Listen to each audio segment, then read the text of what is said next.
எல்லாம் வல்ல ஞானமே வடிவான இறைவன் திருவருளால் முந்தைய பதிவில்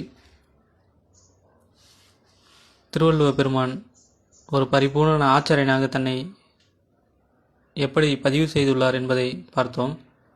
இந்த பதிவில் ஒரு பரிபூர்ண ஆச்சாரியனாக நமக்கெல்லாம் என்ன தருகிறார் என்பதை பார்ப்போம்.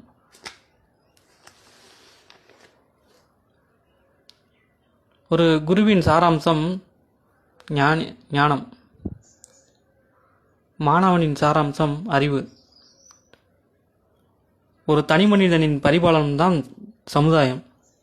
ஒரு சமுதாயத்தின் சாரத்தின் வெளிப்பாடுதான் தனி மனிதன். இதை ஏன் கூறுகிறேன் என்றால், ஒரு மனிதன் புத்தகத்தை புரட்டுவதனாலேயோ குருவினாலும் மட்டுமே கல்வி கற்பவன் அல்ல.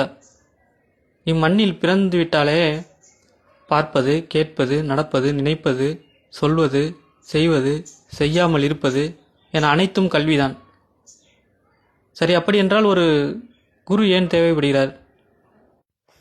இத்தகைய கல்வி அறிவினால் நன்மையும் செய்யலாம், தீமையும் செய்யலாம். சரி, அறிவினால் நன்மை தானே செய்ய முடியும், தீமை எப்படி செய்ய முடியும்? நம் நாட்டில் பல துறைகள் உள்ளன.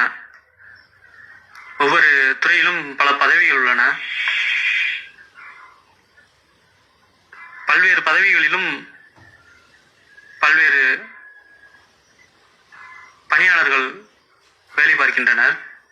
ஒவ்வொரு பணியாளரையும் அதற்குரிய கல்வி, தகுதி, அவர்களுடைய அந்த பணியின் பொறுப்புகள் தெரிந்து படித்த அறிவு கொண்டுதான் அந்த பணியில் அமர்கிறார்கள். ஆனால் அந்த படித்த அறிவினால் தாம் எதற்காக வந்தோம், தாம் என்ன சேவை செய்ய வேண்டும், தாம் யாரிடத்திலிருந்து இதற்கான சம்பளம், ஊதியம் பெறுகின்றோம், இதையெல்லாம் உணர்ந்திருந்தால் அங்கு ஊழல் என்பதே நடக்காது. ஆனால் இப்போது எந்த துறையிலாவது ஊழல் இல்லாமல் இருக்கிறதா என்று சொல்லுங்கள் பார்ப்போம். எல்லோரும் கல்வி கற்றவர்கள் தானே, அறிவார்ந்தவர்கள் தானே. ஆனால் சமுதாயம் ஊழல் நிறைந்திருக்கிறதே. இதுதான் அறமற்ற கல்வி. அதாவது நான் என்ற ஆணவம் அறிவினால் எப்பொழுது ஏற்படுகிறதோ அப்பொழுது அறிவினால் ஞானத்தை எட்ட முடியாது. ஞானம் என்பது மெய்யியல். அது பரிபூரண தர்மத்தின் சாராம்சம். அதை அடைய வேண்டுமானால் ஒரு பரிபூரண குரு தேவை. அதைத்தான் இங்கே திருவள்ளுவர் பெருமான் கூறியிருக்கிறார். என்ன கூறியிருக்கிறார் என்றால்,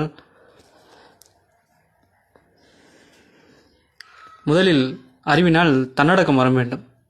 தன்னடக்கம் என்பது எப்படி அவர்